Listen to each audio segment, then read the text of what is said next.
Carl, look, I mean, I've been like sick for 2.5 weeks.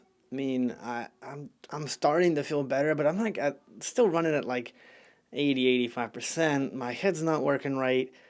Do you think maybe you could do the video for me this week? I know, look, I know we said you would never have to be on camera. I know we agreed to that.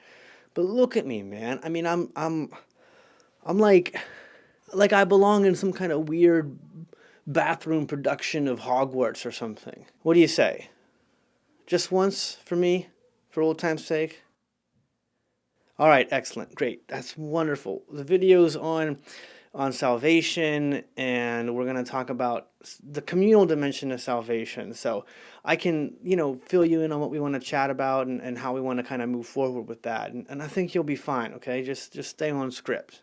No, Carl, we have no budget. There's no hair department. I mean, Exhibit A, okay?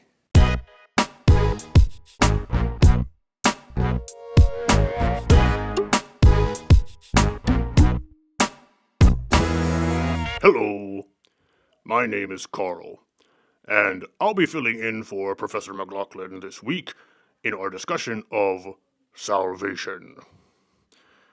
If you have any questions about my credentials to discuss this as an expert, I refer you to all the plaques on the wall behind me that give you a good impression of my academic pedigree with regard to my undergraduate, master's degrees, and my doctoral work. That's about right.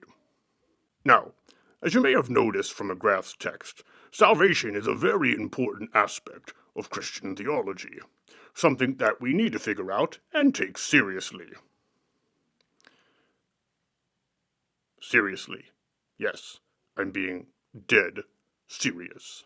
One interesting aspect about McGrath's chapter, though, is that it focuses almost entirely on salvation from the perspective of the individual. That is, it's almost entirely about the individual's relationship to God. One thing we want to ask in this video is there another aspect to salvation? An aspect that is more communal, not limited to the individual's relationship to God, but also focusing on people's relationship to other people, and maybe even to other non-people, like, I don't know, maybe wolves. But no, wolves are people too. Let me tell you about a story. Carl, What? try to stay on script. They don't want to hear your thoughts about why wolves are people. Fine.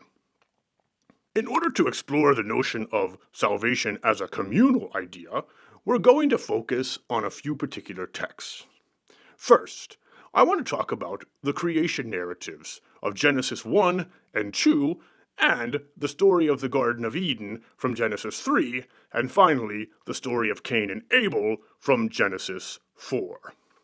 These will give us some idea about how we might think about the notion of salvation in a more holistic sense. In Genesis chapter 1, you'll note that God creates all things in 6 days. And on the sixth day, he creates non-human animals and then humans. And there's a lot of focus on the relationship between these different groups. Human beings are to have dominion over the animals. In Genesis chapter 2, God places Adam in the Garden of Eden and asks him to till and to keep it. So Adam has a unique relationship to the garden and to the earth. Adam's relationship to the garden is more specifically evident in his very name. The word Adam is actually a Hebrew term. It's a masculine noun. In Hebrew, masculine nouns have feminine counterparts, and the feminine counterparts are simply the masculine noun with an ah sound at the end of it. For example, the word melech is king, and the word melcha is... They can't answer you. Oh, right, it's video. The word melcha is queen. In Genesis 2, Adam, which is a masculine noun, means man or human in general. Adamah, its feminine counterpart, means earth. And this makes perfect sense since Adam is created from the dust of the Adamah, that is, the earth. Now, Adam's in the garden, going about his business, and God looks at Adam and says something very peculiar. It's not good for Adam to be alone. The reason this is such a peculiar idea is that Adam is not alone. He's in the garden with God. And yet, God seems to think that Adam needs something more than God. Interesting idea. So God seeks to create a partner for Adam.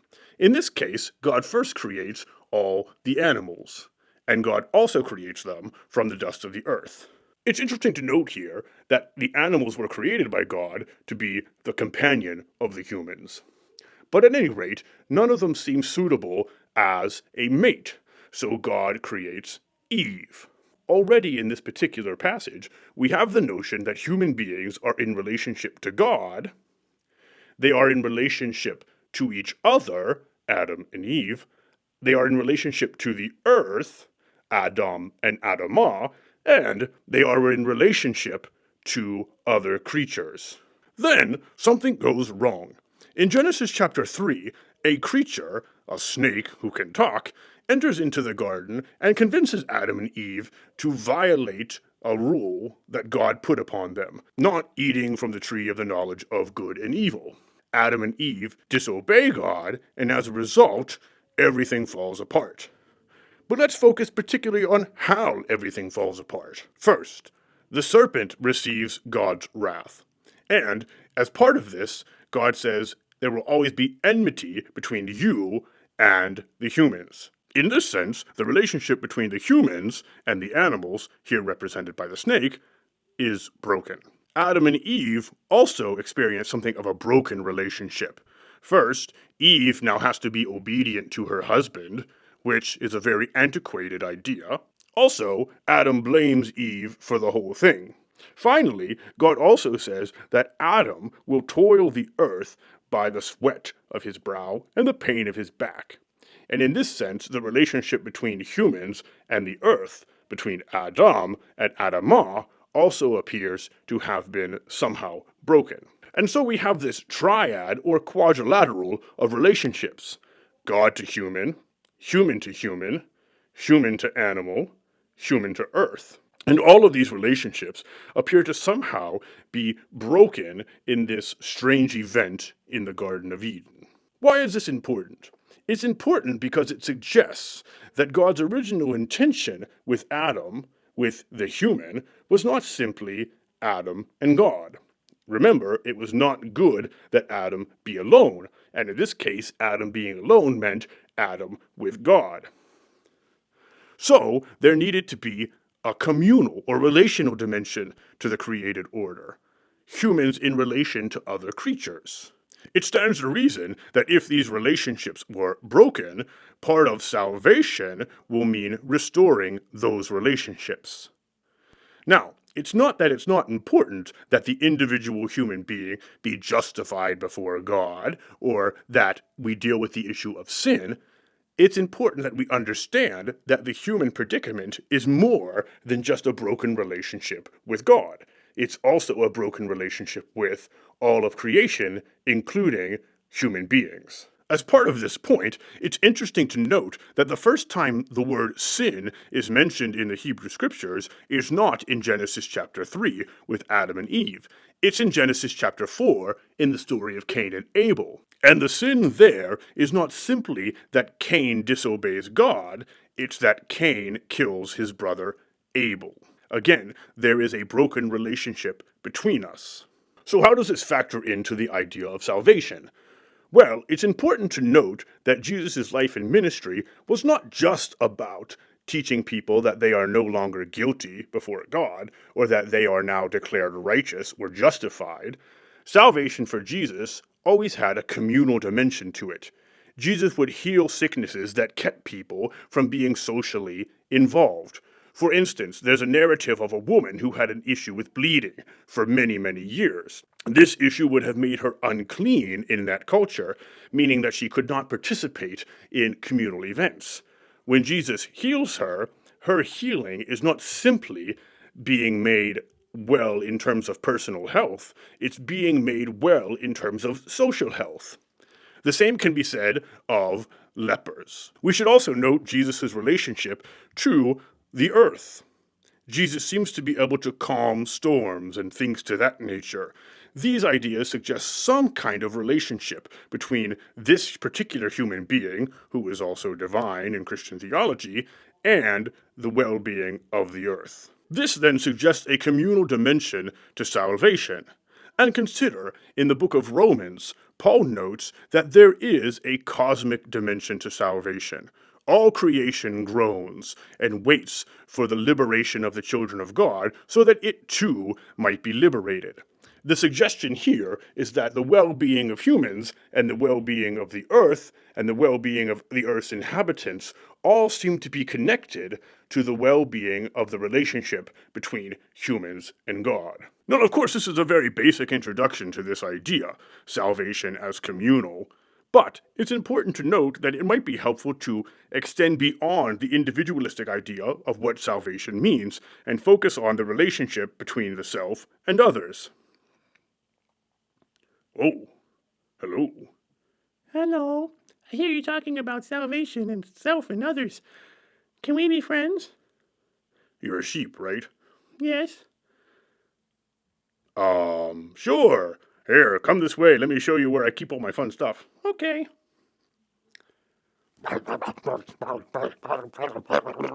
Anyway, the point of this rather rambling explanation is to consider whether or not salvation might be more than just a restoration of the individual to God, whether it might also be a restoration of the individual to other humans, to the earth itself, and to other creatures of the earth. And in this notion, salvation might mean more than just being declared righteous before God. It might mean being declared and made righteous in our relationships with all around us.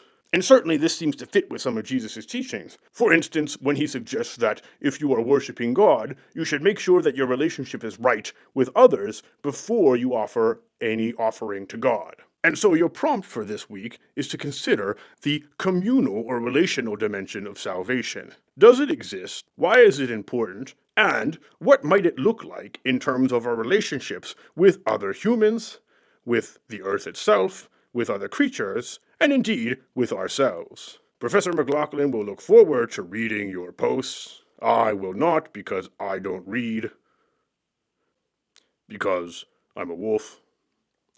But I'm sure he'll tell me all about them. Bye.